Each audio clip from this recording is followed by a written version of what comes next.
le grand retour de Joran, la chanteuse violoncelliste québécoise qui est avec nous. L'instant aimé, c'est donc le nouvel album qui vient de paraître. Et puis le 2 avril, ça sera à Paris, sur la scène de l'Européen, qu'on va pouvoir vous retrouver avec des chansons, avec des reprises, avec votre univers. C'est quoi votre univers? C'est quoi l'instant aimé? L'instant aimé, moi, il faut dire que le violoncelle est vraiment toujours à la source de mon inspiration. Je chante avec le violoncelle, des fois avec des mots, des fois sans mots.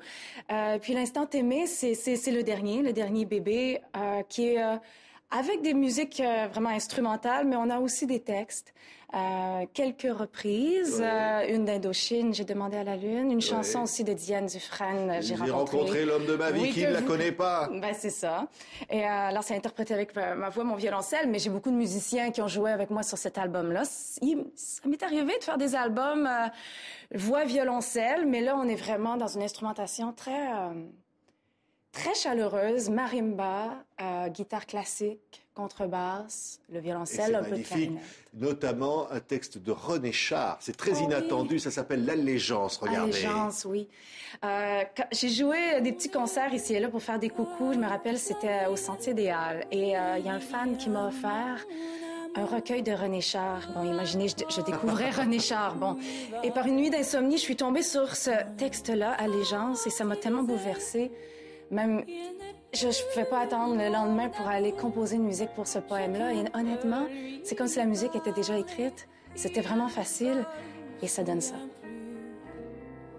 Qui hoche juste les mains, il cherche son pareil dans le vœu des regards.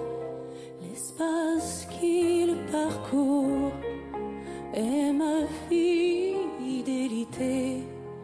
Il dessine l'espoir et léger les conduit. Il est prépondérant sans qu'il y prenne part. C'est magnifique, hein? C'est spécial pour moi de voir ça parce que habituellement, je suis toujours avec mon violoncelle. Ça, c'est des images à mon lancement d'album chez nous à Montréal. Puis comme j'avais tout le groupe, je me suis dit, tiens, je me laisse le plaisir de simplement l'interpréter comme ça, sans le violoncelle. Mais bon, quand vous allez me voir à l'Européen, je la chante avec le violoncelle et j'aurai Valentin Musso au violoncelle avec moi et Julien Compagne au marimba aussi. Oui. C'est quoi l'univers de Joran? J'ai lu quelque part, évidemment, voilà, vous chantez, mais pas forcément des chansons, vous vous servez de votre voix comme d'un instrument de musique. Oui, vraiment. C'est ça l'univers, le joranien, on a dit. Le joranien, c'est drôle, mais j'ai adopté ce terme-là parce que c'est les fans qui disaient « on veut des chansons en joranien ». Mais je pense que c'est cette espèce de liberté-là de parler simplement avec le langage musical. On n'a pas toujours besoin de combiner deux langages, d'avoir toujours les mots et la musique pour s'exprimer. Je pense que la musique est un langage très, très fort qui se ressent, qui nous fait vibrer. Et de pouvoir utiliser la voix dans un contexte simplement instrumental, c'est une liberté que j'adore, que j'aime. C'est des chansons cinématographiques. Évidemment, on pense à votre album consacré au cinéma. Mais derrière, il y a des images comme ça. Vous provoquez des images. Mais oui, puis moi, je raconte des choses, évidemment, avec ces chansons-là, avec ces émotions-là. J'ai entendu dernièrement que les mots nous permettaient d'exprimer simplement 20% de notre vraie idée, de notre vraie émotion. Alors, je pense que peut-être la musique, si elle est chantée sans mots, peut peut-être exprimer encore plus, d'être encore plus proche de l'émotion qu'on a envie de transmettre. Elle peut être comme un bouquet au cœur. Ah, voilà. C'est quoi, un bouquet au cœur? Bouquet au cœur, c'est une des chansons. L'album aurait pu aussi s'appeler Bouquet au cœur. C'est une chanson, une nouvelle qui est sur l'album L'Instant aimé, un texte que j'ai écrit avec un vieil ami, Reggie Brassard. Vraiment, on a fait 5 textes ensemble sur cet album-là. Et c'est vraiment le fruit de nos discussions de retrouvailles. C'était pas du tout passéiste. Je pense que c'est ce qu'on a envie d'offrir là où on était rendu dans nos vies. Ça donne... Est-ce qu'on l'entend présentement? Oui, c'est un bouquet au cœur, écoutez. Oui.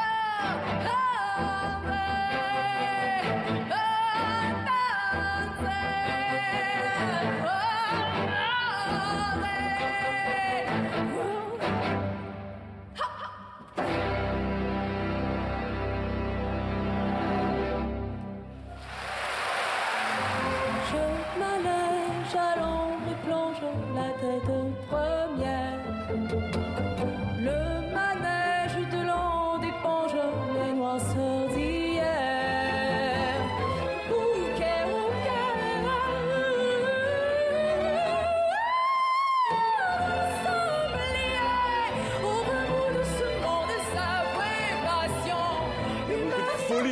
sur scène. Hein? Oh, ben avec Emozici comme ça, c'est fabuleux. C'est tellement des beaux souvenirs. Ben, il y en aura d'autres, sûrement, des concerts avec eux. Tourner comme ça avec orchestre, ça donne une force supplémentaire, c'est évident. C'est une forme de folie, un peu sur scène. On vous sent dans l'improvisation, comme ça, possédé par la musique. Ben vraiment, je pense que c'est ce pont-là qu'on devient quand on est sur scène entre la musique et le public. C'est de se laisser posséder, justement, par...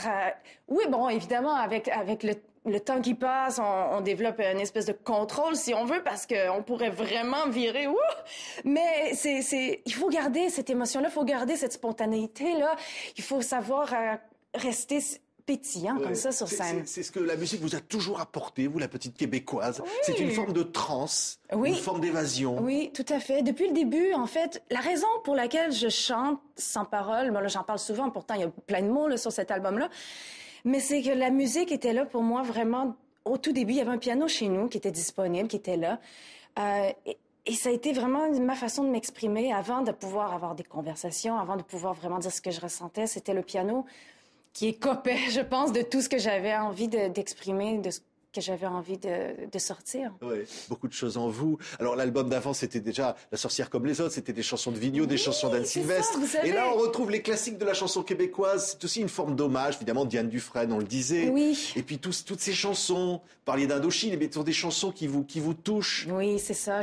J'ai appris énormément avec l'album précédent, qui est sorti chez nous, cet album d'interprétation. C'était la première fois que je faisais un album d'interprétation en carrière. C'est peut-être la dernière aussi, je sais pas, mais j'ai tellement appris. J'ai travaillé la voix comme j'ai jamais fait avant parce que je sais pas, c'était peut-être la pression supplémentaire d'avoir à interpréter les chansons des autres.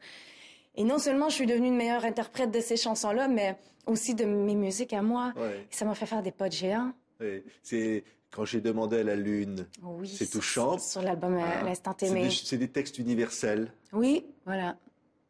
C'est Indochine et c'est vous, c'est Joran. Vous réinterprétez les choses. Ben, c'est sûr que quand on interprète des chansons, le but, c'est surtout pas de les copier, sinon ça donnerait absolument rien. Et ici, je pense plus que n'importe où ailleurs, vous êtes très curieux de voir à quel point les chansons peuvent être transportées dans des univers différents. Et on m'a dit beaucoup de beaux commentaires par rapport à cette interprétation-là. Merci, Joran. Merci à vous. C'est l'Instant Aimé. C'était un bel instant de vous avoir et de pouvoir vous dire que le public vous aime. Et on va vous voir le 2 avril à l'Européen à Paris. Merci. Merci à vous.